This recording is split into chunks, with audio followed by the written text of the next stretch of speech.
All right, good afternoon, everyone. Welcome to the Monday, May 16th edition of the MMAOB Daily Podcast. I'm your host, as always, Adam Martin, joined by Mr. Big Marcel here for the MMAOB Daily Podcast. What's up, Matt? How's it going? Yeah, what's up, man? All good. Good weekend. Good week. So yeah, looking forward to recap this event. Should be good, right? Yeah, absolutely. So we'll recap UFC Vegas 54. We'll talk about Bellator as well, Marcel. I know you have some thoughts about the Bellator card. We'll talk about that as well. But we'll start with UFC Vegas 54, obviously. So I'm gonna get these comments in here. People say Glenn's here and what's going on, man? Hype. The regulars are here, Marcel. Interested to hear what Adam said. The MVP scorecard is such a big fan. We'll talk about that in a few minutes. Fanklai beat Smith as you get the winner of Glover Jiri. Maybe. I mean, we'll talk about that in a second as well. What's up, Joe? How's it going, man? Glad to have you guys here as always for the live chat. All right, Marcel, let's start with UFC Vegas 54. We'll go through that as well. I mean, honestly, like a lot of fights that I just didn't see going the way they did. You know, had some good calls, but also some off calls as well. So it is what it is. You know, Marcel, there was quite a few upsets. Like there was, you know. So overall, what do you think of the card if you had to give it like an overall rating? I gave it a 6.5.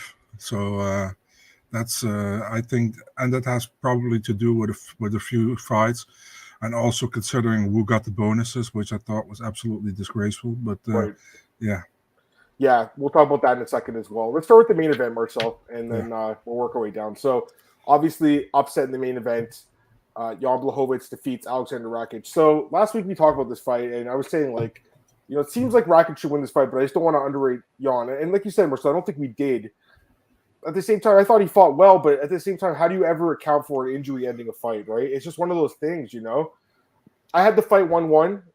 That's what the judges had as well, Marcel, heading into that third round. It seemed like Rakic had made the adjustment to go to wrestling, go to takedowns, and he likely would have won the fight, I guess. I mean, that's what the odd.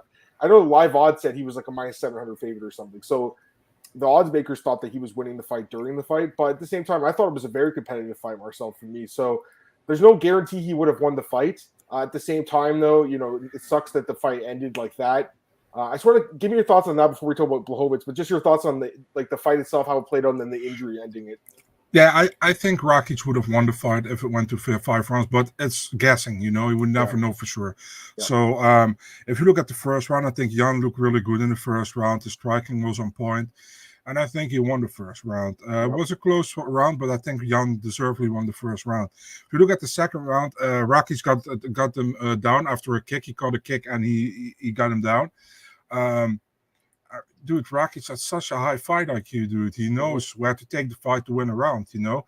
And he won that second round. Third round, coming out, I think Jan did very well. I think Rakic didn't do worse either. I think they were pretty competitive until that moment where something in his knee. I saw it immediately, dude. I saw something in his knee pop. I was like, oh my god. And I was like, maybe Jan doesn't see it, and he can lure him into going to the ground. You know, you never know. But Jan immediately saw it as well, and the referee saw it as well, so it got stopped. I think it's good it got stopped because it gets even damaged more probably if he continues on the ground. So yeah, just a sucky, a very anticlimactic outcome. You know what I mean? So for Jan, yeah, it's a win. But it's not the way you want to win. You come back after your title loss. You know, you want to show a good fight, and he did. You know, he did show a good fight, but the end sucked. You know, and for Rakic, same thing. He was on a nice little streak, and then he has this, and he has some time now to recover. You know, you don't know how long he's out. Maybe a year. Let's hope it's not that long, but you never know. For Jan, yeah, it's difficult. You know, based on this fight, do you give him a title shot? I think you can. You know, I think you can do that because you have, on the other hand, you have end of July, you have Ankalaev Smith, and you have beginning of August, you have Jamal Hill against Thiago Santos, and you have Paul Craig against Volkan Ozdemir even 2 weeks before. So you got a lot of fights there. You can have more contenders in the future. And this fight is actually in June between Jiri Prochazka and Glover Teixeira. And we don't know how this one will play out. You know, listen, if Glover wins, you can do the rematch. And if Jiri wins, you can do a brand new fight with Jan, you know. So, and you can make it a European card, you know, with Jan and Jiri. It would be perfect, you know what I mean? So, I mean, yeah, a lot of options, and but still, it sucked. The fight outcome sucked, for both, I think. Yeah, it's tough. I mean, honestly, I don't have a problem with them giving a title shot. Because here's No, the thing, man. Jan. I never thought he doesn't get much respect. Okay, so I tweeted this out after the fight, Marcel. Yeah. In fights where he's an underdog in the UFC, he is 10-2 as an underdog. Yeah. How crazy is that? He's never gotten any respect from the fans. Yeah. Even after all these upsets, we're still like, oh, is he going to win? I've called a few of them. I remember I called the Rockhold upset. Adesanya. I called that one last year. That was the best one I called. Yeah. I didn't call this one, I just didn't think he'd win the fight, and he ends up getting the job done, even though, again, it's through an injury. But I thought he looked pretty good in the fight. The first round he won, Marcel. He looked good in that first round. So it's interesting. I mean, I still think that Glover fight was an off night for him. I think it was just a bad day at the office, and I think the rematch could go differently. And I think a fight between Yuri and Jan would be a lot of fun. So, I mean, I'm fine with him getting the shot. But give me what you're going to say. Yeah, he had an interview with us at Eurosport with my colleague, and he was saying, like, after the Glover fight, he felt completely off. He is like, I felt like I could have lost anybody that night. And he went with a mental coach, Daria Albers, and she has been with him the whole camp. And it was exactly what he needed, he said. He needed a mental coach who can put his thoughts or his problems in a certain way, And he said he felt much fresher, much more clear in the head going into this one. And also he had a shoulder injury. I think a nerve was bothering him in the shoulder, and that's why the initially booked fight against Rakic was postponed. And he was also cleared about that. He had no problems. He had no surgery on it. It went away.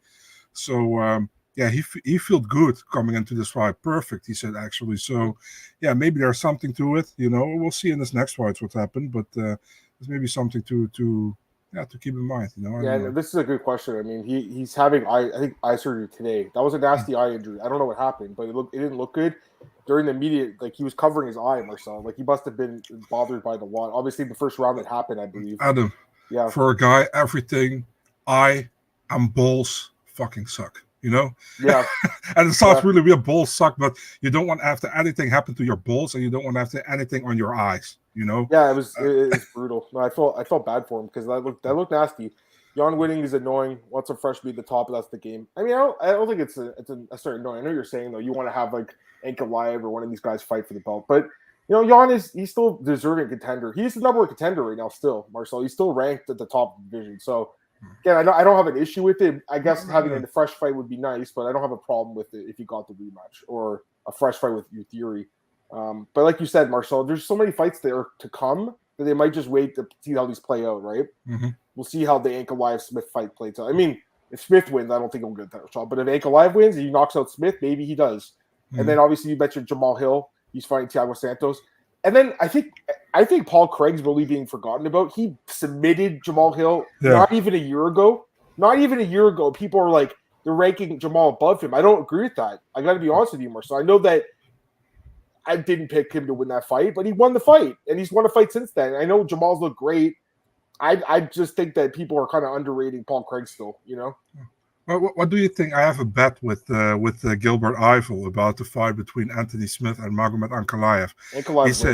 He says Smith winning. I'm saying Ankalaev winning. I don't think so. Okay. I mean, Smith could win. He's a good fighter, but I don't see it. I got to be honest with you. I don't really see it. He looked great against Ryan Spann, though. That win looks good now. We'll talk about him one sec, but I just want to get, hey, Logan, what's up? He's saying Spivak versus Sakai is in the works. That's interesting. I don't know. Any thoughts on that? I haven't heard about that, but I'm hearing about a fight between Serkinov and Gamzatov. So really? I don't know if that's true. And I'm hearing that that likely we may be going to see, and this is not confirmed yet, guys, so don't go crazy, but that Gamrot against Sarukian likely be the main event for the June 25th card. It would be great. I would really like that, Yeah, it'd be a good one. This guy's asking about the Austin card. I mean, it looks decent. Like, we'll talk about that next month, though. Yeah. Anyways, okay, let's go to the next fight here. We got Ryan Spann. I just mentioned him submitting Ion Cutelaba. He wins the performance bonus. I really didn't see the fight playing out this way. And Ion had 3 takedowns. He's doing what I thought he was going to do, just control the fight with takedowns. But then leaves his neck out and gets submitted. Not the first time he's been subbed, so I guess it's not like a complete shock by any means. His 3rd submission loss in the UFC. Clearly a weakness for this guy. And Ion's UFC record now, Marcel, it drops to 5-6, I think. 1, 2, 3. Yeah, 5-6 and 1 draw. So I mean, I think the guy's better than a 500 fighter, but the record speaks for itself. Ryan Spann, meanwhile, very underrated guy, Marcel. Now he's 6-2. So, I mean, clearly we underrated him, because he got the job done and did it in impressive fashion. Any thoughts on this fight? Because I thought, obviously, the submission was awesome and unexpected for me. I don't think we underrated him. I think I overrated Cutelaba's ability. True. I think that's the thing. And I mean, Superman defeated the Hulk. So what can you say? I think it was a beautiful guillotine by Spann. Yeah. Cutelaba was really wild. He kind of missed with something, and Spann took the guillotine. And I had to laugh about the dance afterwards. I don't know if you saw it as well, the dance from Spann. I don't know if they cut to the break. I don't know if I saw it. I can't remember though. Yeah, really weird dance, but it was funny. But yeah, good win for Spann, man. I think he needed this one as well. To go up again in the division, a very needed win, a much needed win. I think. I know. Actually, he probably, how do you say that? It's not needed in case of being cut or whatever, but it's just a needed win to look upwards in the division again. You know what I mean? Yeah, no, for sure. Any thoughts on what we like his next fight would be? What would you do? Oh, that's difficult, man. You know what I would do? I would do the rematch with Johnny Walker. Yeah, that first fight was weird with the back of the head strikes and stuff. Yeah. Plus, and Johnny Walker is looking not good lately. You know what I mean? And I think Spann has looked better since. Only lost that Smith loss, okay, but I would like to see the rematch because it's been some time ago, and also that fight, like you said, man. I think Spann knocked him down twice. And after that, Walker got him, but he finished him with illegal strikes, in my opinion, So I want to see the second fight. Yeah, I'd be fine with that. I'm just looking at the top 15. I mean, most of these guys are booked. The only guy that's not really booked is Dominic Reyes, right? Yeah. So, I mean, you could do that fight. You could. I mean, it'd be a good fight, actually. I just don't know what Reyes is up to. I don't know when he's going to fight again. But I don't mind that fight. What's up, Andrew? He likes that one, too. Me, too. Cutelaba should drop to 185. I mean, he's a pretty big dude, but maybe Serkinov dropped to 185. Serkinov is a huge guy too, so possibly Eric Anders fights at 185. We'll talk about him tomorrow. He's a massive guy, so I don't know how these guys make middleweight. Some of these guys, it's crazy. Did you actually watch Cobra Kai the series now or not? No, I still because our Eric Anders was in the new trailer for season 5. That's too funny. No, I didn't see it. All right, let's go to the next fight here. I mean, this fight was fucking incredible. Davey Grant knocks out Louis Smolka in the 3rd round. How was this not fight of the night? Like I'm pissed. It doesn't affect me. It doesn't affect my wall, but I'm pissed, and I feel like this is a clear fight of the night or performance of the night at worst. But clearly the fight of the night. Clearly, I mean, this fight was incredible, and Davey Grant looked amazing in that first round. Marcel just looked on fire. Smolka absorbed a ton of strikes. Kept coming forward. Second round was like the opposite. Smolka started throwing all the strikes. He was landing. And I wasn't sure when the 3rd round was going to go. And then Davey Grant did what I thought he would do the whole time and knocks him out finally. I mean, this fight was incredible. I loved this fight, Marcel. Give me your thoughts on this fight. We'll talk about the fight night snub as well, but I just loved the fight. Didn't you? That was a great fight, man. I think I was waiting for Davey Grant to stop him in the 1st round, but he didn't. And then Smolka came back, Only not an Adelaide Bird scorecard where a 2-0 for Grant going into the 3rd. Yeah. The 3rd round, it was quick, man. A hard leg kick, buckled Smolka, and he followed him to the ground, knocked him out. So, very good fight by Grant. Should have got his 5th in a row performance bonus, in my opinion, here. Yeah. I don't know why he didn't get it. I honestly, listen, man, if you didn't want to give it to Smolka, you could have gone with 4 performance bonuses, I think, instead of a fight of the night. Yeah. But yeah, Grant definitely deserved a performance bonus. I don't know what they're on, but yeah. Yeah, we'll talk about that in a second, the other fight that won it. Yeah. But I thought Grant looked great again. I mean, Marcel, for me, this guy is turning into one of my favorite fighters in the world. I absolutely love watching him fight. He's so much fun to watch.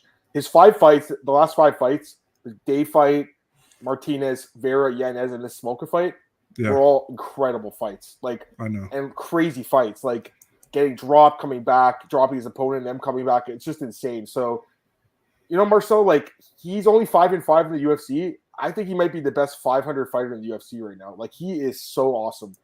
I just love the guy, Marcel. I love the way he fights. He's walking forward. He wants to trade. He wants to put on a show for the fans, and he should have been rewarded with another $50,000. And Oh, for sure. I'm disappointed that they didn't give him that bonus. And then, like, some people are going to say, well, if they want to spread the wealth, he's got 4 straight. I get that, but at the same time, they give one to Gaethje like almost every fight. They give one to. There's lots of people they give him to like all the time, Marcel. You know, so I don't think that's a fair argument. I think that if you deserve a bonus, you should get it regardless of how many you've won in the past. You know, Oliveira gets one all the time too, right? So yeah, I don't know what you think about that, but I just think that shouldn't matter. Like if you've got them in the past, like I get it. They want to spread the wealth. I understand, guys, but I just think this was a mistake. This is a really egregious mistake, and I saw the fans were really pissed. I see all the comments. A lot of people were upset about this, and rightfully so. I mean, these guys deserve to win that money. They, especially Smolka, he deserves something too. You know, think about it. Think about this, guys. Last week, Brandon Royval and Matt Schnell fought for like 2 minutes and won $50,000 each, and that was a decent fight for the 2 minutes it lasted. But come on, and then this week, these guys don't get a bonus. It depends what card you're on too. Sometimes we're so like luck of the draw, right? It's like a luck of the draw thing. Anyways, let me see what else you guys are saying. Smolka's a savage, sure is. Sucks Smolka's probably going after this fight. I think they'll give him one more. I mean, this was such a great fight. I think they would give him one more. I hope. Grant finish was awesome. It was. John Castaneda, I mean, he's a good fighter, but I feel like Grant deserves a top 15 guy. I don't know if he'll get it, but I kind of feel like he deserves so much. I don't know if you agree with that, but I feel like he does. The problem is that even outside the top 15, you have great guys like Yanis, Barcelos, Valiev. So I don't know, man. I mean, he can get, I don't mind to give him a top 15 guy, but I think even outside, let's see, top 15, top 20, there's even great guys, and probably is himself there as well, you know? No, fair enough. Joe likes watching. I mean, who doesn't? Davey Grant seems to have no hype apart with the hardcore. I totally understand what you're saying. You know, it's one of those things. Like he's never really. I don't think he's really been on one of these big pay-per-views before, like on a main card. I don't believe, right? Like, let me double check. Yeah, he's only fought on 2 pay-per-views in his whole UFC career. Usman Masvidal, which was a really good fight on Fight Island. It was on the prelims though, and then he fought on the Bisping Silva card as well against Vera, where he beat him. So. Sorry, not a Bisping. Sorry, Bisping Henderson. Excuse me. That was the pay-per-view. Where he lost to Stasiak. You know, again, the guy's had an up and down run, but I feel like the last 5 fights or so, like this is like 5 of the most exciting fights you could watch. So I feel like the guy should have got the bonus. Now let's go to the fight that did get the bonus. I know you have some thoughts on this fight, Kaylee Chikagan and Amanda Rivas. So it was a pretty good fight. I got to be honest with you, like it was probably Kaylin's best fight, most exciting fight in the UFC so far. I'll give her that. Not that the bar is very high, but I do think it was a pretty good fight. But fight of the night? Are you fucking kidding me? There's no way. There's just no chance. And if you weren't going to give Grant and Smolka fight of the night, you should have given performance bonuses to Grant and Michael Johnson. If you didn't want to give them to Grant, you should have given it to Michael Johnson and Andre Petroski. This is a travesty, Marcel. I'm sorry, but they just didn't deserve the $50,000 each. They didn't deserve for this fight. It was a decent fight, but in a month from now, is anyone actually going to remember this fight? No. No one's going to remember this fight. But you will remember Davey Grant with Smolka. You will remember Michael Johnson getting that crazy knockout. And you'll probably remember Andre Petroski with that nasty choke. Just saying, Marcel, like, it was an okay fight. But again, I feel like they're trying to even things up because, let's be honest, here's the fact. The fact is there's more finishes in male fights than in women fights. Therefore, the men have a better chance to get the performance bonuses. They obviously can't give it to the men every single time. So they want to mix in the ladies. And I get that. And I think that's good. But not at the expense of 2 guys that deserve bonuses more, you know? So I get it. Like we talked about this recently with the Mayra Bueno Silva Woody Nunn fight. Like, it was a decent fight. Was it fight of the night? No. No. Or Mallory Martin and Shan Villas. It was not a fight of the night. Angela Hill against Amanda Lemos. That fight was, I think that was a decent fight. You know, yeah, but it was also the fight of the night. Yeah, I just think they're trying to even things up, and I get it because, again, the ladies are going to have a hard time winning performance bonuses if they're not finishing as often, which they often don't. It's just a fact. If you look at the finish rates, it's lower in the women's weight classes. I just think that you got to give it to the right people, and I just don't think that Chikagan and Rivas deserve the bonus. That's just my honest thought for myself. I'm not wrong about this. You know, we've talked about this in the past, right? Bro, go ahead. I mean, the UFC wants to keep their head outside of being woke or whatever, but they're gonna be woke with the performance bonuses. You know what I mean? With equality and that kind of stuff. Fuck out of here, man. You know, you got to give the bonuses to the people who deserve it, and don't give it to the people because they are women. Oh, we want to even it a little bit up. Let's give it to the women. Fuck off with that shit. You know what I mean? If you deserve a bonus and you're a woman, you should get the bonus. You know what I mean? Yeah. If you are a man and you deserve the bonus over a woman, you should get the bonus. You know what I mean? And not because you are because you're a woman, because you're a man, because whatever you are, you should get a bonus. You should get a bonus because you showed inside that octagon that you deserve that bonus, Yeah, And if go ahead, sorry. 95% of the people are saying that guy deserved the bonus over that girl, then there is a possibility it probably be true. You know what I mean? Yeah. So, Yeah, no, I agree. And like I was gonna say, like if you're gonna do it, get it right. Like I remember that card. I'm looking at that Silva Yanin fight, a decent fight. I thought Chianza and Landsberg was a better fight. You know what I mean? Like they could have given that one. So it is what it is, Marcel. But I really think that those guys should have got the bonuses. Older vets are expensive. That's why they're passed in Grant Johnson. I don't think Davey Grant makes that much money. I mean, I could be wrong though. We don't know the salaries, but I'm assuming he makes like what, maybe 50-50. Maybe he makes a bit more. Maybe I know Johnson probably does pretty well. I think that would be fair, but he's saying he deserved it, and obviously they did. It is what it is. I just think this is a mistake, guys. Honestly, like I just think that that fight was not fight of the night. Like in a month from now, Marcel, I'm not gonna remember that fight. That's just me. That's just me. But I don't know about you. I'm not gonna remember it except for the scoring, which we're gonna talk about in a second here. Let's talk about the scoring of this fight. So I know you thought Ribas won. What rounds did you give her? And I'll tell you my scorecard. I think I give her 1 and 3, and I made a mistake that I said on my Twitter that I thought second one was closed. I mean third one was closed. Yeah. But hey guys, it was almost 6 a.m. over here at me, so I give me some slack. But yeah, I mean it could have gone either way in my opinion. It wasn't a robbery or whatever. I said it after it. It was like I don't like the decision, but I think they're not the right fighter won, but I don't hate the decision, I said. So, and then people come after me, what are you talking about? Clear win for Ribas. I have always these people. I was like, guys, I said I scored it for Ribas, but I also say that I can see people giving it to Chookagian. You know what I mean? Yeah, so, I mean, I thought Chookagian won, personally. Mm-hmm. But I had a different scorecard than the judges because they all gave Ribas the first round, and then they gave two of them did. Chookagian the second and third round. I had Chookagian winning the first 2 rounds and then Ribas winning the third round. And I'm looking at the stats. The stats actually agree with what I'm thinking here because she clearly outlanded the first 2 rounds in the third round. Ribas outlanded her 33-19. So how did 2 judges give Chookagian the third round? I don't really get it, to be honest with you. Like, that's a mistake. I don't agree with that at all. So you know why they're giving her the round the whole damn time, and then Ribas started to do it as well in the last. I mean, maybe that's why they won the bonus. But like I'm telling you right now, Andrew, he's saying it doesn't have anything to do with gender. I really think they want to try to make it even. Like I really do, because again, there's not as many finishes in women's MMA. It's just a fact. So the women aren't likely to get those $50,000 bonuses for performance of the night, Marcel. And then you have to give some bonuses out to him for the fight of the night. I think that's what's going on here, guys. I mean, I don't think it's I don't think it's a bad thing because I think you should be giving the bonuses to to women and men. But again, I just think that's what's going on here. So that's my opinion on it. But let's put it this way: I hope it's nothing to do with gender because I think that shouldn't be a point, But I think it does, but I hope it doesn't. You know what I mean? Right. But I don't agree that women should be favoring over certain guys because they get less performance bonuses because they have less finishes. Listen, that's the thing. We saw before that the UFC gives out performance bonuses even when you don't have a finish. It happened before with so rare, Marcel. It's like but very rare. Like once a year, like the last 5 years. It's very rare, but maybe they should do that. For example, with like Lupi Godinez. Yeah, that was a perfect example. Like she should have got a $50,000 bonus easily, even though she didn't finish the fight. That was a performance-worthy, bonus-worthy performance, right? Yeah, for sure. That's what I mean. So, listen, if they gave it to Lupi Godinez, like I think it was last week, I would have no problem with that at all. It would have made more sense. Like again, I think the match Snell thing again is different. I think they felt bad. His mom passed away, I guess.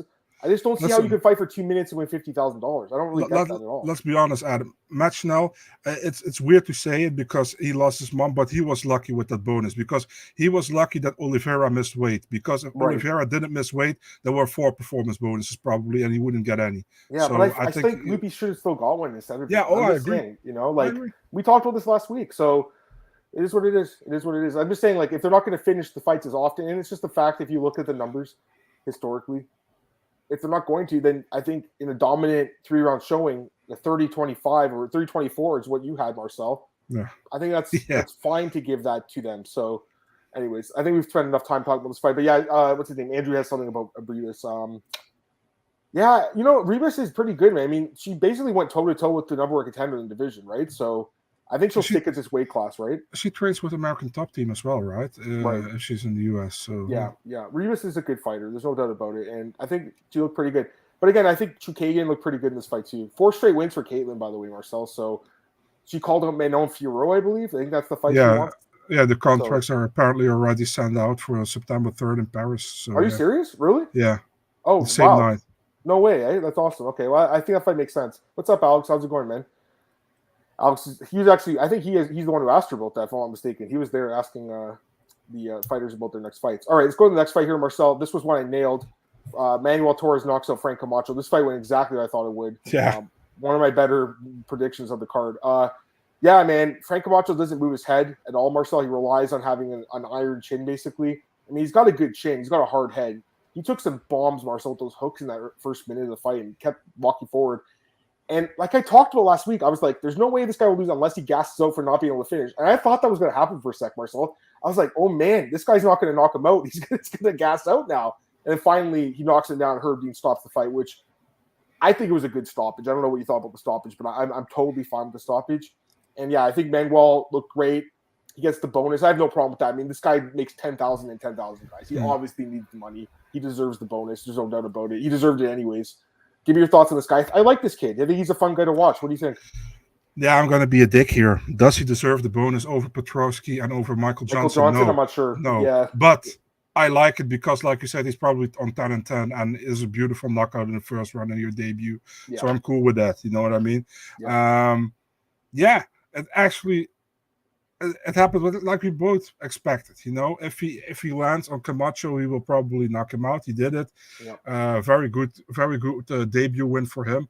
Camacho, I think he's fucked. You know, he's 2-6 in the UFC now. I don't see he's gone. Listen, man, fun fighter, but he has lost too much, you know. And I don't like to say that somebody is gone, but I'd be really surprised if he gets another fight, man. And I like Camacho, but 2-6, and his best win is Nick Hine, like 3 years ago, and Nick Hine has retired since. So it's difficult, you know what I mean? And he lost to Justin James, man, by knockout. Yeah. Justin James is not in the UFC on super short notice. Yeah, I remember. Yeah, I'm just saying, but Justin's not in the UFC anymore, you know. So it's kind of weird that Frank.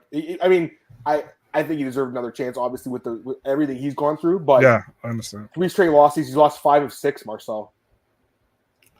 I said last week when you posted the card, and he's like, there's going to be a lot of cuts after this card. He's one of them for sure. You know, unfortunately, because I think he's an exciting guy, but is he really UFC caliber anymore? I don't think so. You know, what could be next for Frank? I think Bellator would make sense. When they go to Hawaii, he'd be great to have there. What do you think about that, man? Like, he's not from Hawaii, he's from Guam, but you know, he's got one of those like he's got like the Yancy Medeiros type, an exciting guy that's lost a lot of fights, but I think he would make sense on the roster. I don't know what you think about that, but yeah, I mean, why not? You know. Or Ryzen, maybe, or one championship. Maybe those are because he lives in Guam, right? So I don't know if he even wants to stick around in American promotion right now. If it's not the UFC, because obviously, you know, the UFC is the premier fighting organization, and I don't think he was maybe making that much money here, Marcel. But you know what I'm trying to say, Marcel. So go to the first fight in the card. This fight just didn't play out the way I thought. Because here's the thing. So Nascimento in his first fight with Tajir was totally content playing off his back, playing jiu-jitsu. And I thought that's how he was going to fight in this fight too. Like, I thought it'd be the other way around. I thought Hadley would be the guy on top and Nascimento on the bottom. It was the other way around. I listened to the post-fight presser, and he said, he's like, I had to change the way I fight because he's like, I need to stop playing jiu-jitsu. I need to wrestle more. And that's what he did. And he fought smart, and he dedicated the win to his father who recently passed away. And it was an emotional time for everyone there, Marcel. Diego Lima, his coach, is crying. You had Charles Oliveira there. I was really happy for this guy. You know, he didn't get a bonus or anything like that, but he got his first UFC win. And he's the guy who's been fighting for a long time, Marcel. A lot of years in the sport. Finally gets his first UFC win. That was a nice moment, don't you think? It was a great win and a nice moment. So this was for me, a pretty big upset. I didn't expect the fight to play out this way. So any thoughts on this? Yeah, man, I think Nascimento looked like a weight class bigger than Jake Hadley, dude. And he cuts a lot of weight, man. Yeah, and he looked good. He had good control on the ground. I think Hadley didn't do really bad, but he just had top control, and Nascimento kept working. I was impressed, you know what I mean? I didn't saw anybody doing that to Jake Hadley yet, and I think Nascimento did really well. I think many people was a parlay buster for many people. I think many people expected Jake Hadley to do work. But yeah, good win for Nascimento after his first fight against Tagir, which was also pretty close, I think. And this one was pretty clear. We had 3 rounds in the back, looked good. Yeah, a good win for him and a needed win. You know what I mean? If you lose your first, you would definitely want to win your second fight in the UFC, and he did it. So good for him. Yeah. Yeah, you look good. Let me get these comments, guys. Let me see this. 15 fights, 14 in first round, exciting fight. You're talking about Manuel, I believe, right? I think he was. Mm-hmm. Hadley crapped the bed. He sure did, man. I mean, that's a disappointing loss for him, man. Like Dana White, remember he said, like, I don't want this guy to make me look foolish. And I'm not saying he did because it's only one fight. And he fought a pretty good fighter, but yeah, I mean, he didn't look good at all, Marcel. He lost every round, and he didn't really have too many dangerous moments either. Disappointed myself for not picking Nascimento. Yeah, it is what it is. Huge side difference. Hey, Marcus, what's up? Yeah, there was. I don't know if you saw those pictures, guys, of Nascimento cutting weight. I mean, it looked brutal. Like, it was a really tough weight cut, Marcel. He must cut 20 to 30 pounds, I would assume, Marcel. Like, he looked – you saw the photos, right? Yeah. And the video and stuff. Like, it looked that – let me pull it up here, actually, if people didn't see it. Alan Nascimento. But, yeah, I was happy for the guy, Marcel. I was, because of everything he's gone through, It's nice to see, like, and even with Matt Schnell last week, again, I don't think he deserved the bonus, but a guy who's been through that, like – you lose your parents, guys. It's just like that's the worst thing ever. You know what I mean? So let me pull this up here. Look at this weight cut. I don't know if you guys saw this or not, but here we go. You see that, Marcel? Yeah. There's Diego trying to look at that, eh? Like he's just completely skin and bone. That's why they call him Puro Oso, the Grim Reaper, Marcel. He looks like it here, doesn't he? Look at him. Yeah. Just brutal. And then I don't know if you saw he's lying there with the here it is with the like the sweatsuit, towels and stuff, cutting the weight, and then Oliveira comes up to him and is like, he looks like he's dead here, dude. Like, look at this, eh? Weight cutting is so fucked, man. I can't imagine doing this. Like, look at him here, Marcel. It looks like he's dead. Like, look at this, Marcel. This is a bad weight cut, in my opinion. I'm surprised he performed so well after this weight cut, guys. I got to be honest with you. Like, wow, that's crazy. Anyways, Daniel, he might be forced to eventually. Right now, he can still make that weight, but we've seen it. Marcel, how many times have we seen it in the sport? How many times? It happens all the time, where a guy does a big weight cut and then eventually has to move up a weight class. Yeah, if you get older, it's much more harder. It is harder. It's even harder, yeah. Yeah, and I think he's 30, right? So he's 30. So he can still do it for a little while, but yeah. All right, next fight, Viviane Araújo defeats Andrea Lee.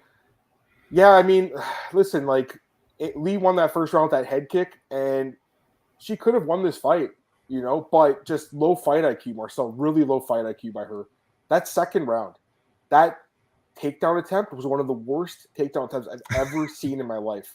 How bad was that, though, where she, went through her legs, and then basically gave up her back for the rest of the round?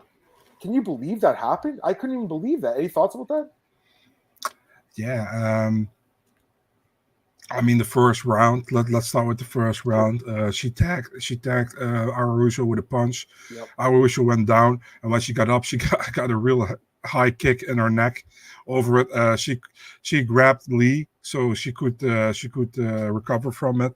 I think she recovered really well from it. Actually, I think she did well even at the last parts of the first round. Second round, clear 10-8 in my opinion for Araújo. Very, very strong. And the third round, she did more what she did in the second round. So I think Araújo had a really good showing. Lee didn't have a great showing, only at the start, and had amazing corner advice in between the rounds. That's obviously sarcasm. Yeah, I think a good win for Araújo. And in my opinion, this fight was probably, I think this fight was more fun to watch than the Rebus against Chookagian one. You're going to get fight of the night. This could have been the fight of the night. It was a good fight. Yeah. And you're okay with the scorecards? What did you had 29-27, I'm guessing? Yeah, 29-27, yeah. I think that third round was really close. I got to be honest with you, because I know Araújo had the control and everything, but Andrea Lee actually did, I think, more on the feet, but just not enough to sway the judges in her favor, especially after that second round. It would have looked weird had she won the fight. But listen, everyone's talking about her corner, Tony Kelly, in the comments he made. Marcel, I don't know if you're still there. You're there, yeah. Okay. I really have no thoughts about this, to be honest with you. Everyone's getting up in arms about it. I don't know. Listen, what he said was stupid. Does he deserve to be cut for saying that and lose his job? I don't know about that. It's not like he killed someone. It was a stupid comment. I think we've heard way worse, though. Mm-hmm. Do you think he should be released from the UFC because he made that comment? No, I'm not I'm not one of the leaders of the cancel culture, but I mean, it's just stupid. You'll get recorded. You're on TV. Yep. Don't say that stuff. He could have easily said, like, if he said, yeah, what you expect. She's a dirty fighter. Don't mind it. Yep. But he talked about all Brazilians, and that was stupid. You know what I mean? I agree. Don't do that. And after that, he's going to Twitter and he's like, yeah, I'm not apologizing. Blah blah blah. Cancel culture. I was like, dude, you make it even worse. I mean, so. No, I don't really care about it, but it was a stupid thing. I think it's just stupid. I'm also not a guy who is going to to Twitter like, oh my god, what did he just say? Like really a lot of cute people on Twitter. I have my thoughts about it, but listen, man, I'm not into politics or into the woke community or into whatever, so I'm not going into it. But it was just stupid. Let's keep it at that. Super stupid. I agree. Also, like, listen, he's probably going to lose next month to Yanez anyway, so yeah. It is what it is. Only thing I tweeted is like there was somebody who was like, do you have a list of fighters that are loved by almost everybody in the community? So I think I listed a few 10 or something, and Yanez was on it. After that, I retweeted it. I was like, I'm pretty sure Yanez got more support after this fight. Probably, yeah. So anyways, it is what it is. But yeah, for Araujo, I mean, that's a good win for her. And again, I thought she beat Chikagian, guys. So yeah, she's really good. She could be 6-1 around the UFC. I was actually at her debut, Marcel, where she knocked out Kalita Bernardo in Brazil. That was at UFC 237. That was the one I was at, Marcel. And man, it was so loud when she knocked her out. Like, the crowd was crazy. That whole event was so insane. Watching a card in Brazil was amazing. So, I mean, listen, my fiance's Portuguese. We watch a lot of Brazilian shows and stuff together. Like, it's part of her culture as well. So I love the Brazilian people. I have a lot of friends from there. I don't like what Tony Kelly said, but I don't really think the guy deserves to lose his job about it. That's all I'm saying, I just think that's a little strange to be like wanting someone to get cut because they said something. It's not like he did something, Marcel. Like that's the difference. Like, I feel like if you do like domestic violence, like Luis Pena, yeah, I think that's totally fair to be like cut this guy, But I just think a comment, and it was he in the moment. So that's the other thing. It was stupid though, and he doubled down on it, which was also dumb. He's not a very bright person. I'll just say that. And also, Andrea Lee, listen, she's her own person. She can do what she wants. She doesn't seem to be picking the right men, Marcel. I thought that as well. And I mean, you guys have seen like her last husband. She's not married to this guy, but that Donnie Aaron guy. He was like a Nazi guy, and he actually, I think, he committed domestic assault against her, which is sad. He was a lot older than her, and they've said that she was groomed by him, which is very possible. So. It is what it is, but yeah, I mean, this Tony Kelly guy, obviously he didn't do himself any favors, Marcel. And then now there's like an article, I think you sent me the article from years ago where he also had like a domestic violence thing, right? Wasn't there something like 10 years ago, maybe? So he was acquitted, but yeah. Yeah, okay, fair enough. So then we can't even mention it then but I know he was accused of it. Anyway, let's go to the next fight. Michael Johnson just completely knocks out the ghost of Alan Patrick here. Like I said, Marcel, Alan Patrick looked like about 100 years old. Like, he looked like Santa Claus, guys. Like his beard, his hair. I'm like, this guy's really aged in the 2 years you haven't seen it, or the year. Mason Jones did a number to this dude. But yeah, basically, Michael Johnson finished what Mason Jones started, Marcel. What a knockout. How do you not get a bonus for that knockout? My God. 4-punch combination like that? He deserved a bonus, Marcel. Alan Patrick was like, I'm also in Charles Oliveira's team now. Let's dye my hair as well. But also my beard and everything. Dude, look like 85. I don't know, man. But he really did. Yeah, but the first round was pretty competitive. Not gonna lie, Michael Johnson still won the round, but it was competitive. Yeah. So, and the second round, Johnson knocked him out, dude. It was a very hard knockout. Two hard punches when he was on the ground. How do you not get a bonus for that? Maybe the UFC is bored with Johnson by not fighting. Continue enough, I think. But he should have got a performance of the night bonus for this one, man, for sure. I agree. I mean, it's crazy. Johnson's had one hell of a career, man. It's been very up and down.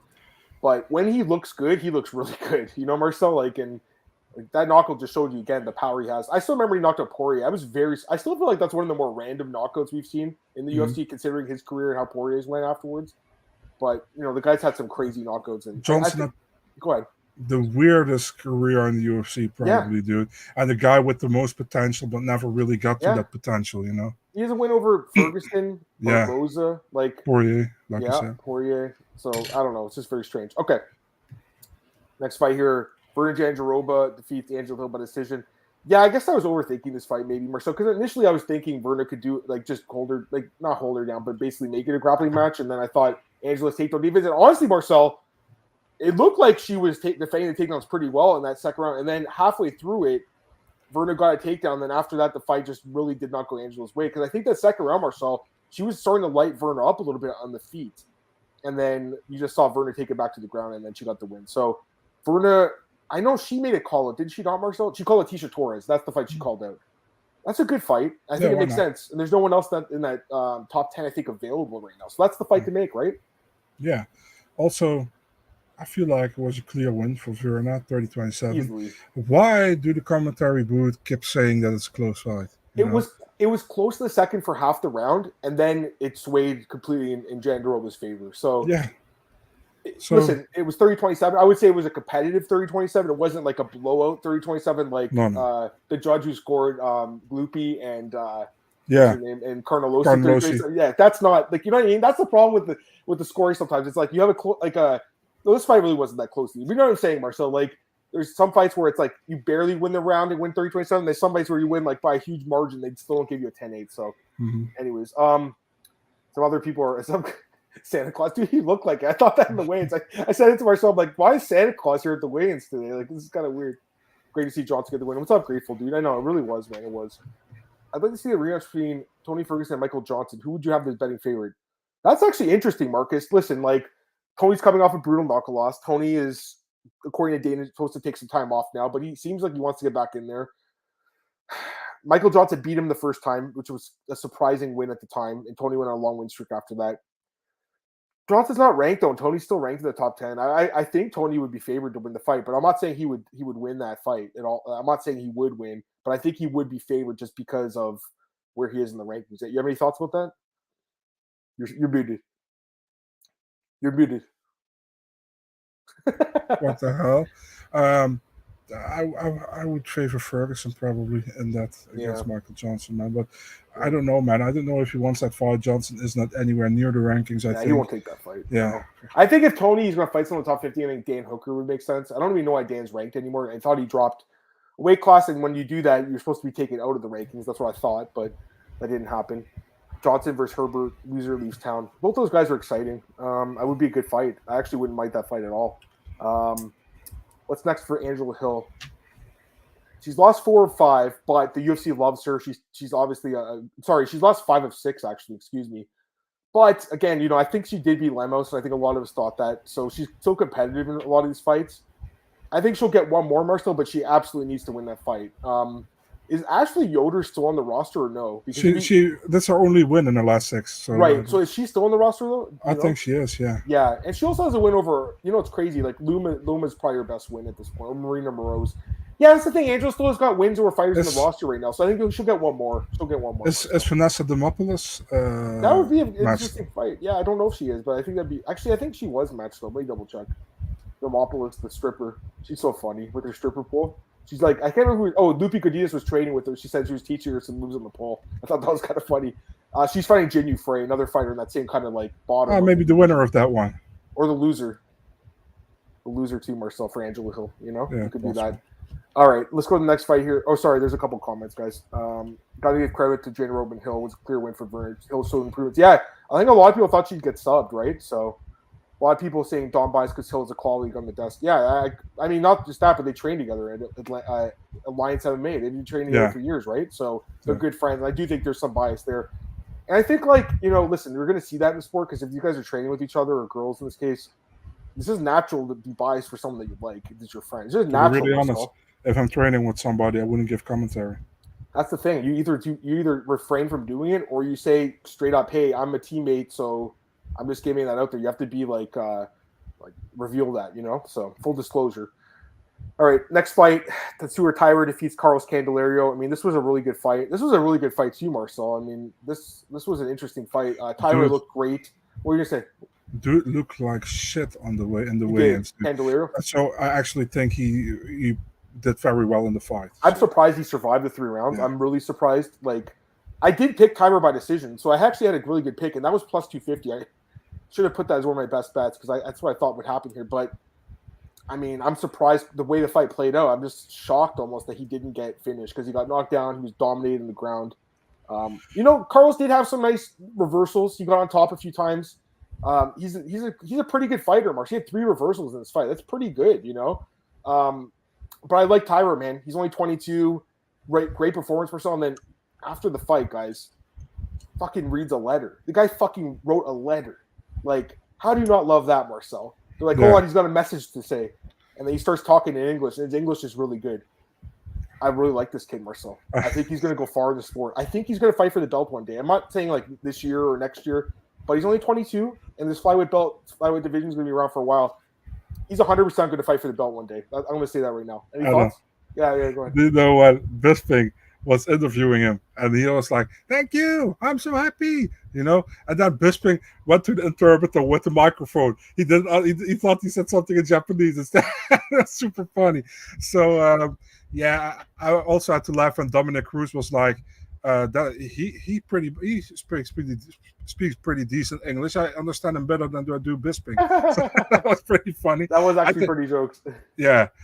Tyron did good, man. I think it was a really good debut, and we saw so many times that guys coming from Japanese organizations with a big hype behind their name couldn't cut it in the UFC, and I think he started a great way. Good win. I'm happy I switched my pick because my initial pick was Candelario. 2 weeks ago. Yep. I went to Tyron now, and I think that was a good one. Yep.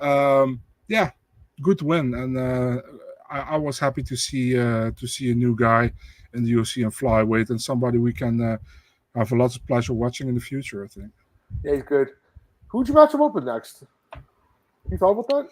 Ooh, let me check the flyweight division. Someone said Nascimento, but I don't think so, because I think Allen deserves someone a little higher, in my opinion. What about Jake Hadley? Jake Hadley, you could do that. How about CJ Vergara, the guy who won last week? I like that as well. You like that one? I think that makes sense, right? That would be a good one. Or the winner of Ode Osborne against Saruk Adashev. That's another one too. Those are or how about this one, Francisco Figueiredo? Possible as well. He just had that knee bar. That'd be interesting if it hit the ground, right? Wouldn't mind that at all. So Andrew's saying, I haven't seen UFC push Japan, can't push someone as hard as Tyra. There's not a ton of Japanese fighters in the roster, and this guy is one of the best, and he's very exciting. He's young. I can see why they're pushing him. Again, he's only 22, guys. He's got a long future in the sport, long bright future, and 11-0 now, Marcel, I believe. So he's very good, and man, the grappling's out of this world. Look great. Let him sub Schnell really quick. Yeah, he would sub him quick as well. But again, Matt, I think Matt, I don't know if they'll do that. There's a lot of fights coming up actually in the flyweight division, Marcel. There's actually a lot of fights in this division coming up. So any of those fights make sense, I think, that we mentioned. So let's go to the last fight here. And biggest upset of the night. I'm going to give credit to this guy here. Petrovsky put weight up starting the night. Those lines made no sense. And we talked about last week, Marcel, the odds were off, minus 400. Didn't really make sense. I still obviously picked Maximov. I didn't expect the fight to go like this quick. I thought it would play out longer, but Petrovsky's good. And, Marcel, 3 straight wins by stoppage now in the UFC. I think this is a really big win for him, He might get a top 15 opponent next, possibly. I don't know, actually, now that I look at the division, it's pretty – a lot of the guys are booked, but it's possible. Because when you finish guys as often as he's doing, I think it puts you up higher, on a faster trajectory up the ladder than a guy who's just waiting decision. Marcel, if he fought Edmund Shabazi right now, who's number 15, who would win that fight? Andre Petrovsky or Edmund? It depends how long the fight goes, probably. I think Andre probably wins that fight. I'm not sure. I think it's possible. We saw Edmund get dominated in the ground the last couple fights. Again, fighting Jack Hermanson is different, but just saying, I think this guy's pretty good, because first guy to beat Maximov submits him quickly. It was really nice. For Maximov, Marcel, this is a bad loss for him. This is really bad. Unexpected one, I think, as well for him. Do you think for him personally? Do you think they cut him? No. Okay. I don't think so. Why did they put him in the first fight of the night then? I have no idea. I think they're down on him, dude, after that last fight with Puna, which was a horrible fight. That's what I think.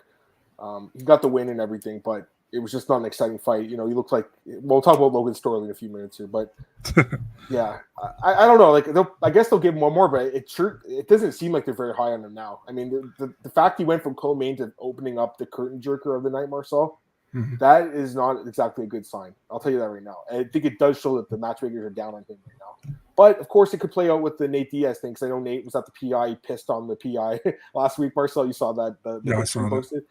Maybe that had something to do with it as well, that they were just pissed the whole team, but I don't know. Somebody asked me, like, why didn't Nate do that? I was like, there is no logic in why Nate just does something. He just does it, Yeah, no, for sure. For sure. So, yeah, I mean, you saw that. Anything else from this card, Marcel? Anything else you want to talk about with this card? What was that sarcastic tweet you had? And I retweet, or I replied to it with a gif like, I know what you're doing here. Oh, we're talking about the damage and stuff. Yeah, yeah, we'll talk about that now. So let's go to this fight. Let's go to Bellator. Actually, let me just double check, see if there's any comments. Maximov tries to be Nate so bad. He sounds exactly like him, doesn't he? And Nick, he sounds exactly like him. Andre doesn't have great ones fighting Maximov. One more than a fight against ranked opponent. Yeah, I'm fine with that. I'm just saying, like, 3 straight finishes is impressive. But again, unranked guy. So I agree with what you're saying. That's true. Bruno announced he has a fight against a tough opponent on Instagram. Who could that be? I'm not sure. I mean, he had a pretty good fight with Alex Pereira, but lost. I don't know. I'm not sure. I really don't know. I mean, Petrovsky would be a good fight for both. That'd be a fun fight. I don't think that's the fight, but I just want to say one other thing before we go to Bellator. The Philly guys, Marcel, 14-0 now, Marcel, in the UFC, and most of the wins are by finish. So we got Sean Brady. We talked about last week. Brady, Sabatini, Wells, and Petrovsky. That team's killing it.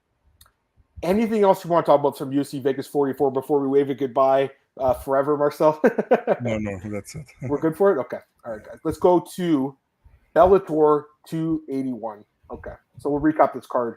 I didn't catch it's on at a different time, right? So I'm at work and like I can obviously I'm at home when I work, but it's tough when I'm doing something else to like catch all the fights. But the main card started right when I finished, so I got to watch the main card. Talk about a few fights. Let me talk about the main event first. That's the fight everyone's talking about. It's the controversial fight. You watched the fight, yes or no? Did you watch it? Yeah, completely. Okay. So I want to hear your scorecard on this fight. So the judges, let me get the judges' scorecards, 48-47 and 49-46 Storley and 48-47 for Page. So it's a split decision, which I'm honestly not shocked by because I talked about it last week. I'm like, this fight could be competitive. Like, I wouldn't lay all the juice on Storley. That being said, I want to hear your thoughts on who won, and I'll give you thoughts on mine. Or I'll give my thoughts on who I thought won. Round 1, Logan Storley. Round 2 was a little bit more close. I still went with Storley. Round 3, Logan Storley. Round 4, MVP. Round 5, Logan Storley. Yeah. So I think for me, what I had was first round Storley. Second round I had for Storley. Close again, like you said. Third round Page. Yeah, that's what I had. It was, again, competitive. Fourth round Page for sure. And then the fifth round Storley for sure. So really the only clear rounds were 4 and 5. That's the only clear rounds, I think. Maybe 1, 2. But 4 and 5 were clear because 4 obviously was Page, 5 obviously was Storley's. The first 3, they were competitive, but I still think that Storley won the fight. I do. I just think this is. I can't believe what an outrage there was from, especially the media. It makes no sense because we've seen bad decisions where fighter does a lot of damage and then someone holds them down and wins the decision. Michael Page did not do a lot of damage. There was barely any strikes thrown in this fight. And I think a lot of people are really confused about the rules right now, Marcel. If you read the rules, and I read them all the time because I keep getting confused because people on Twitter seem to know more than the rest of us, apparently. It's effective striking and effective grappling. It's not just effective striking, guys. And yes, damage is obviously a very important part of the effective striking, and it's a huge part of the criteria. Even though the word damage isn't necessarily used in the unified rules, we know that that's what they're looking for, right? We know that. But again, it's effective striking / grappling. Okay? Yeah. There's a lot of confusion right now in MMA because people are confused about octagon control and control time. They are completely different things, and people are not getting that, Marcel. Octagon control is it's something that we've had since the unified rules in 2001, I believe. We've always had that. It's ring generalship in boxing. It's who's leading the dance. And again, that's the third criteria that only comes into play if the striking, grappling, and the aggressiveness is even, okay?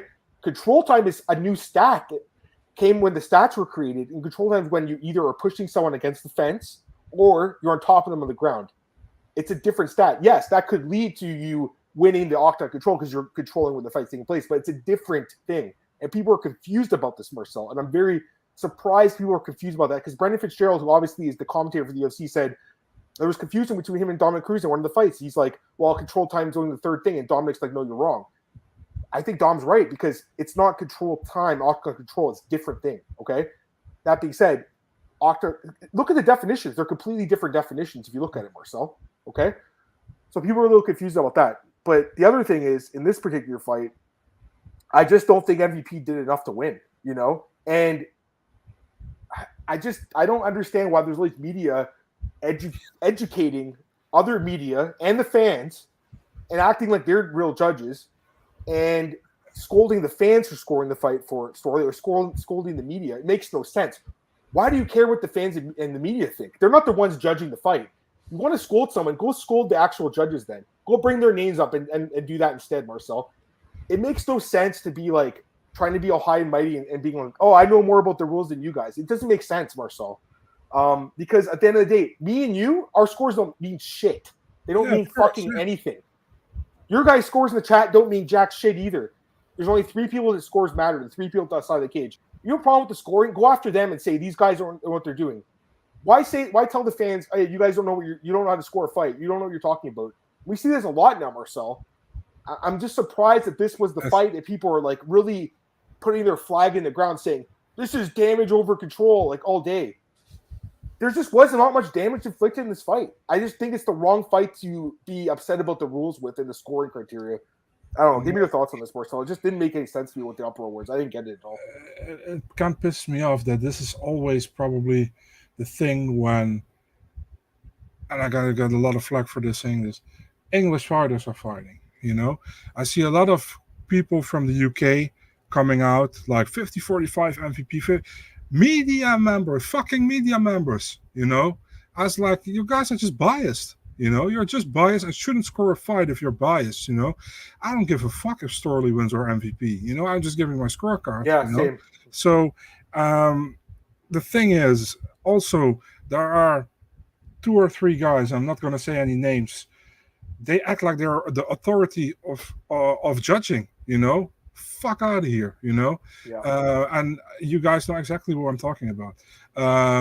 They're acting like if they get a comment on their Twitter from people who are disagreeing with them, they're like, yeah, but you don't know the scoring criteria. I know it. So it's like, and then people are like, why do you know? Yeah, because I read them. So that they are like, where can you read them then? Yeah, if you look on the internet, you can see it. And then you see I'm right because you don't know the scoring criteria. It's like, why you act like you're the authority of scoring criteria, man? It's so stupid, you know. Just if you want to let the people know how to score it, then tell me how you score it, and don't make or post a tweet or make a clip or whatever explaining the scoring criteria and even explaining it wrong. You're explaining it wrong, you know, and you act like you're the authority of scoring. Fuck off, you know. I don't even want to talk to these people. I also don't talk to these people. I see it, you know, and I see it even when I even don't follow them. I see them on my Twitter timeline, and then even people gonna defend it. It's like, yeah, but he knows a lot about scoring criteria. Why? Because you like him, you know? I mean, listen, man, if Adam says something I don't agree with, I tell Adam I don't agree with him, you know? I didn't agree with Marcel's scorecard in the Rivas fight, but did I yell at you and tell you you're an idiot and you don't know how to... Marcel, go read the unified rules. You don't know what you're talking about. I would never do that. Like, why are you talking down to other media members, especially, and the fans? Yeah. If you want to like educate the fans, that's one thing. But if you want to like talk down to them and act like you're better than them, it's just really bad. And people notice this now, Marcel. I'm just saying, like, people are noticing, you know. So it's really coming from a certain side, in my opinion, you know. Right. And it's coming from, listen, you get always a few tools in your replies who are like, well, acting like you have influence on a scorecard. You know, it's really weird. But yeah, but there are listen, man, if you're a media member, act normal. You know what I mean? Yeah. And even now I see, I don't want to call out MMA fighting, but I'm going to do it. Even now I'm seeing an article from MMA fighting where they're doubling down on the scorecard, and they're like robbery verdict. Really? They're calling it a robbery?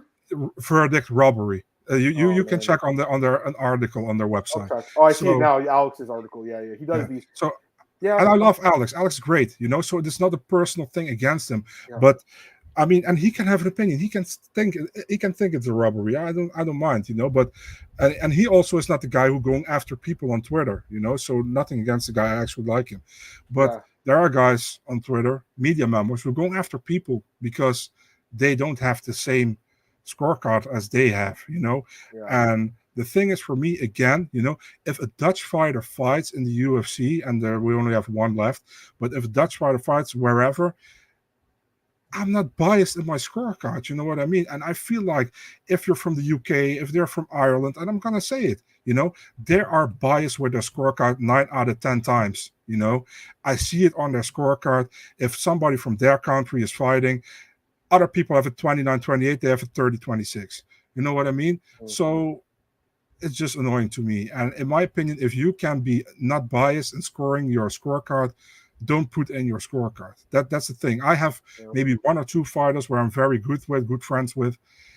I never put in my scorecard for them, even when I'm not biased with my scoring, but people probably know I'm really good with those fighters. So they are like, if it's a close fight and I went with them, they're like, oh yeah, because you like him, I'm just gonna completely don't want that to happen. You know what I mean? I want to be unbiased, and it's not even a thing. I don't have any authority, so I can I can say 30, 20, 22. Right. If I want to. It doesn't have anything to do. Sorry, I'm going way too long about That's okay. this. I know you. Listen. You have a big following, dude. You have a lot of followers. Like, I mean, I can't imagine like when you do say something that people disagree with. I can just imagine like what. I look at the comments sometimes, Marcel. They call it. You say you don't know what you're talking about. I mean, Marcel knows what he's talking about. Listen, I don't agree with the scorecard. Fair enough, but Marcel knows what he's talking about. I think we could all agree with that. Marcel. Listen, there's some scorecards I've scored that I look back on and I'm like, okay, maybe I scored that wrong, right? Or maybe there's other scorecards where I think, hey, I scored it properly, and other people scored it wrong. But at the end of the day, it doesn't mean anything because we're not real judges. That's why I don't understand why people get upset at the other media or the fans scoring the fight. I don't really understand that. If you want to get upset at someone, get upset at the judges. How about those fuckers that robbed Jay Collier a few weeks ago, or the guys that robbed Charlie Leary last week in Bellator? I didn't saw the outrage. Where was the outrage for the Charlie Leary fight? That was the worst decision I've ever seen. 30-27, horrible. Anyways, that's enough about the judges. Screw these guys. I don't want to talk about them. But honestly, Marcel, like, it was a close fight, and it could have, honestly, I wouldn't have been surprised at page one. I wouldn't have been surprised, but I thought Storley did enough. And hey, CJ, what's up? He's talking about the damage. I mean, he really didn't do a lot of damage, except for the fourth round. Like, that's where a lot of the damage came from. So I know what you're saying about Storley. He didn't do much either. Neither guy did much. Really neither guy did much in the fight. So it is what it is. It was not a great fight. Who would you guys picking in the Storm Amosov rematch with Storley? I mean, that first one was a split decision. I would take Amosov. I mean, but right now, I mean, who knows if he's going to fight anytime soon, right? But I would take Amosov. Storley, again, he just doesn't have a very well-rounded game. Also, I think it's kind of funny that Scott Coker said, like, hey, you can't win a fight like this, but he actually did win the fight. That's kind of funny. Marcel, he's like, you can't win a fight like that, but two of the three judges that were paid toward the fights gave it to him. So it is what it is. Marcel, listen, some of these fights are so close, guys, sometimes that you never really know what they're going to say. And I think this was a pretty competitive fight. The odds were off. This was definitely closer to like a pickup type of fight. That's for sure. A couple other ones before we get out of here, Marcel. Fabian Edwards gets a nice knockout over Lyoto Machida, a beautiful knockout. Kana Watanabe gets a nasty triangle choke submission. I was surprised by that. Big upset there. And Paul Daly gets a knockout over Wendell Giacomo to come back in his final MMA fight. Apparently, he might be going to boxing because they're paying him more money. That's what I was reading. So, any other thoughts on these? I know there's a buggy choke on the prelims as well. Oliver Enkamp, former UFC fighter. So, overall, pretty good card, I think. Any thoughts? I have to tell you about something. So, Denise Kilos fought Kana Watanabe, right? And she kicked her in the face. You saw that in the second round? She did. Yes. So Gilbert Eiffel, he was doing the commentary for Spike TV in the Netherlands over here. So I sent him the clip. I was like, did she watch some clip of you, dude? So he was laughing. He was like, yeah, probably. So, but Watanabe did really well, man. I think she surprised a lot of people, not with her judo, but just how she fought, And got to give an extra shout out to Paul Daly, man.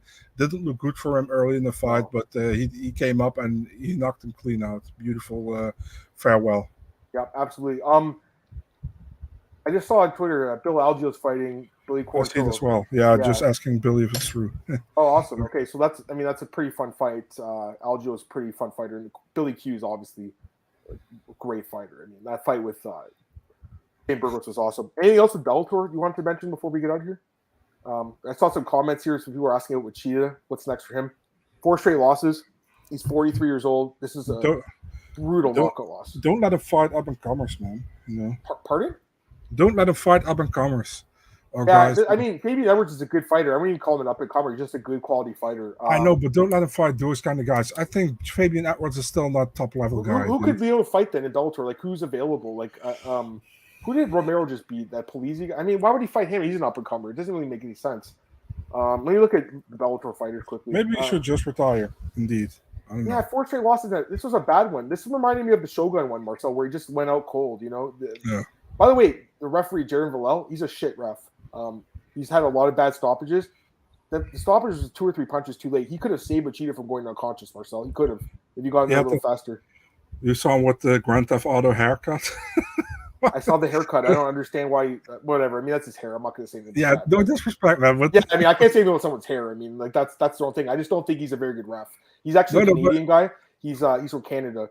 Listen, Marcel. There's guys that he could fight Machida that he could potentially beat in Bellator. There's no doubt about it. Maybe some of the guys from the tournament. You know, there's some of these guys like Adam. But I think that's it, guys. I don't know. I want to talk about the haircut, dude. Sorry. Don't you think? Do you play Grand Theft Auto? Yeah, I mean, I don't play anymore, but I played all of them. Yeah, but you had like when you go into the barber shop and you're bald, you know, you're like, I want to have a full hair. So then the barber goes like, and you had full hair, like kind of like that. You know what I mean? Yeah. So that's what I want to say. Well, no, absolutely. That's what I want to say. If we're really going to get one more Shogun fight, rather the UFC bring Machida in one fight deal, settle the trilogy. I don't think they'll do it, but I mean, that would make sense, you know? It would make sense. What's up, Gorilla? Gorilla Gambles. What's up, guys? Who should Topuria fight next? He's my favorite man. What a dog. He's a beast. I still think he should go to 145, back to 145. I have no idea who's going to fight next. Is there a fight? Does he have a fight booked, Topuria? Yeah, he has a fight booked, yeah. Can you tell who it is? Can you tell us who it is? No, I can't do that. It's not my scoop. So Marcel, come on. I can't do it. It's not my scoop, so I can't do it. Can you give us a hint at all? Can you give us a hint? It's a top 15 guy. And what weight class, though? This is actually a good question. 145, I think. Oh, he's going back. There you go. Of course, his managers, the Kawa brothers, followed me on Twitter. I remember that fight with Jai. I was like, why is this guy fighting 155? He's fighting a massive guy who's way taller than him. Like, you should go down. And then after the knockout, Malky went after me. He's like, come on, Adam. He's like, you don't know what you're talking about. And I'm like, come on, Malky. You've been following me for 10 years. You know I know my shit. And then, Marcel, 2 months later, they're booking him 145 again. If he can make that weight safely, he obviously should be fighting that weight class, you know? Topuria versus Pimblett. That fight's happening. By the way, Pimblett's like a heavyweight now, apparently, anyway. So, who's Pimblett fighting again? He's got a fight booked, right? He is on that board was Otman Azaitar, but if that's a done deal, I don't know. That's right. Okay, so that fight could happen. I feel like Pimblett's fight will probably going to be announced this week because I feel like they're picking up the UFC London fights again. So yeah. I hope Davey Grant's on that card too. I don't know if we talked about that, but I would like to see him on that card. Yeah. Is there anything else? Arnold Allen is not on that card for sure. I think he's not, or he is. No, definitely not. Fair enough. Is there anything else you want to talk about, or are you good to go? But I got to give a shout out to Jillian DeCourcy, man. What a knockout against Lindsey Van Zandt and Invicta. Yeah, that was a nice knockout. I saw that one. Yeah, it was a good knockout. She was an underdog. I'm in a group, and she's in the group too. Like, I don't really. Sean Bitter, he's the guy who runs the group. It's MMA Pick'em Pool. She's in the pool, and a lot of people are like friendly with her. And she was like, "Guys, bet some money on me. I'm going to win this fight." And I'm like, "Is she? Maybe." Because honestly, Lindsey Van Zandt's not that good. No. I didn't bet on it, but I know a lot of people cashed on that. So I'm happy to see that because she was the one telling everyone, put some money on me, I'm going to win the fight. And she went out and did there. So that was awesome. One of the coolest fighters on Twitter as well. Very interactive with fans. So yeah, and Rod Tork, Drew Dober got a fight announced. He's fighting Rafael Alves at 155, I believe. So that's the next fight. All right, Marcel, let's get out of here, man. Plug your stuff and let's go. Big Marcel 24 on Twitter and Instagram, and Eurosport.nl mixed martial arts section. All right, guys, you can follow me on Twitter at MMAOB Podcast, MMAOddsbreaker.com. It's on our YouTube, iTunes, Spotify, all those places you can find your podcasts. You guys can also check my work out at bookies.com, my best bets, and then MiamiNews.com. Got some news. I'll be back with Marcel tomorrow at 5 p.m. Eastern. We'll be breaking down UFC Vegas 55, home versus Vieira. I also want to plug this podcast I'm doing in 45 minutes with, I mentioned it last week, with former UFC fighter Elliot Marshall. I'll be doing that at 7 o'clock. I don't know if it's live. I don't think it is live, but he'll post it later, and I'll share it for sure. Really curious to hear what we're going to talk about. He just wants to talk about MMA apparently, and should be pretty cool. So I'm going to be doing that. Next week's going to be a little different because I'm only on a work trip, but I'll be doing the Monday show with Marcel. We'll recap this card. There obviously isn't there's no card to preview next week. So what I'm thinking about doing is Monday, Marcel will do the recap, and then Tuesday before I get in the plane, I'll do maybe a half an hour show in the morning or something, 20 minutes, maybe by myself even, or if you want to jump on with me, Marcel, we could do that. Like if you want to do earlier or whatever, yeah, like an early morning thing before, because I have to jump on the plane at I think 11 or 12. I'm just going away for 2 days to the States. I'll be back, but I wouldn't mind doing that, just like a quick updates on some fights or something, just to do it. It's totally up to you, Marcel. We'll talk about that, but it'll be like an odd time. It'll probably be like a morning show for me and the afternoon for him. We'll talk about that then. Anyways, guys, I see the comments. Really appreciate you guys. Thanks a lot, and we're back tomorrow 5 p.m. Eastern. Peace.